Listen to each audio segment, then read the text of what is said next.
Number 10. James Bond Tuxedo, Metal Gear Solid. What's a Russian gunship doing here? I have no idea. Sometimes you just want to run through the game once and be done with it. However, Metal Gear Solid has a swag prize in store for those who wanted to go for a second round. If you manage to beat the game twice and experience both endings, Snake will don the snazzy tuxedo for him to wear during the next playthrough. Basically, Metal Gear Solid turns into a demo for an unreleased James Bond game. And as if the party couldn't get any more fancy, Grey Fox gets a sexy red and black suit. Number 9. Play as Richter Belmont, Castlevania Symphony of the Night.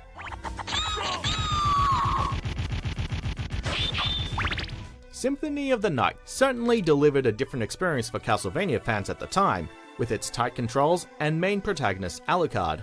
If, for whatever reason, you are craving to play as a Belmont and return to the early years of Castlevania, this game has a sweet prize for you.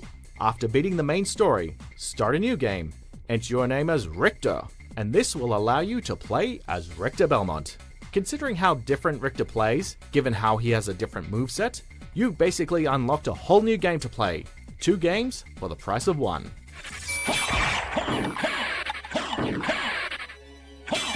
Number 8. Full access to vehicles, The Simpsons Hit and Run.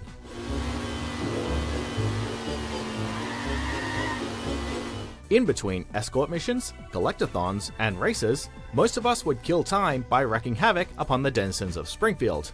If you feel the top-down racing minigame was a letdown after finishing the main story, try reaching 100% completion. Find every collectible and completing all bonus missions will give you the ability to use a cheat code that grants you full access to all of the bonus vehicles that were previously hidden in every level. Now you can terrorize Springfield in style with a 50s Cadillac or go extreme and explode cars with a monster truck. And you can do so in whichever level you desire. This is a really bad day. Number 7. Green Hill Zone, Sonic Adventure 2.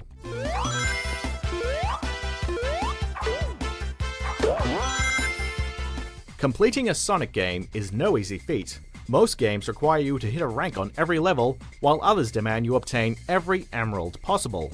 Sonic Adventure 2, on the other hand, requires both in order to be completed, sort of. And the reward is one hell of a nostalgia trip. Collecting all 180 emeralds with an A ranking on every level, and you will unlock a new level, Green Hill Zone.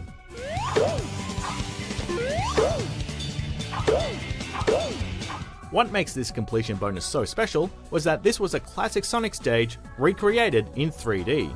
No, it wasn't particularly well designed, but it was incredible nonetheless. Number 6. The PRL 412, Resident Evil 4.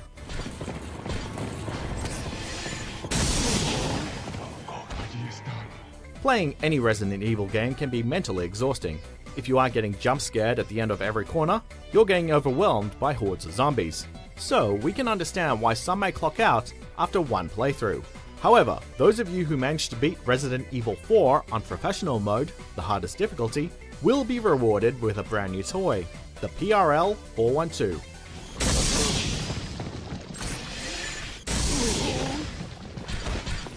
This hefty hand cannon can decimate entire enemies in one shot and hold unlimited ammunition. Now you can get revenge on all of the infected that sucker punched you into a game over. Number 5. 007 mode and Perfect Dark mode, GoldenEye 007 and Perfect Dark.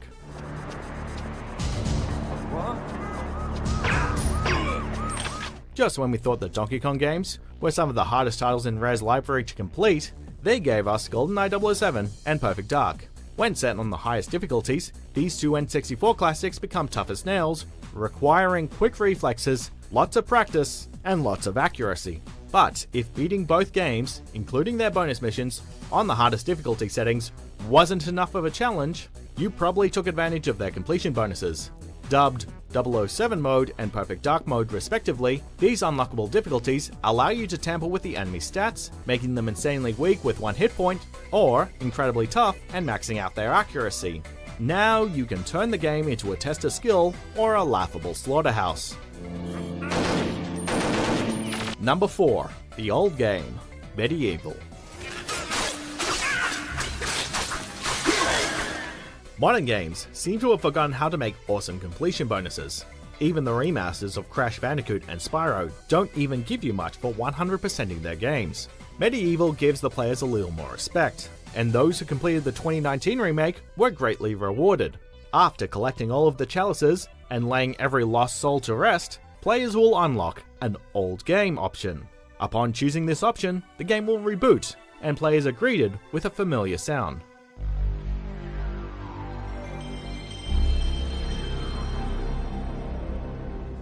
Yes, you can replay the original Medieval from 1998, low-res polygons and all.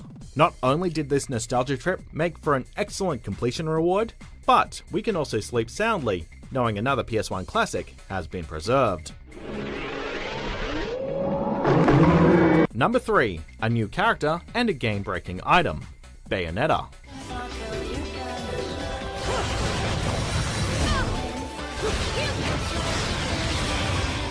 Most games tend to stick with one completion reward. Bayonetta is not like most games.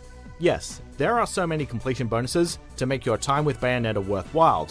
While we can't list them all, otherwise we'd be here all day, there are two that we want to highlight.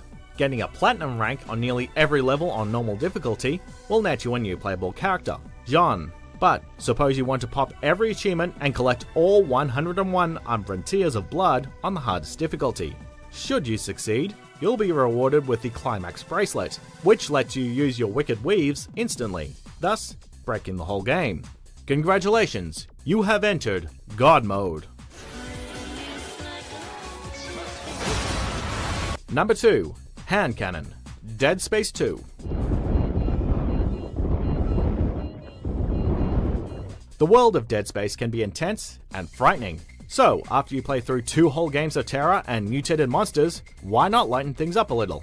If you managed to slug through hardcore mode on Dead Space 2, you were given the best weapon in horror games, the hand cannon.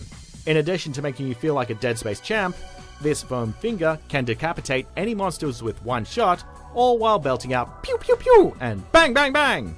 Once we obtained this goofy weapon, another playthrough was necessary, even if hardcore mode really lives up to its goddamn name. God damn, that mode is tough.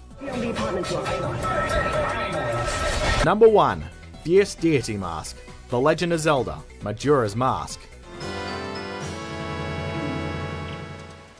While Majora's Mask is notably shorter than your traditional Zelda game, the final reward for completing all of the game's masks are well worth the effort.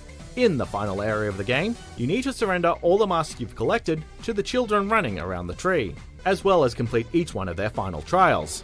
After that, the child wearing Majora's Mask will hand you the Fierce Deity's Mask. Not only is the Fierce Deity one of the most badass designs in all of the Zelda franchise, but it's also satisfying to go back to each of the prior boss fights and whip the floor with this new mask. If only we knew where this mask came from. But is it something we really want to know?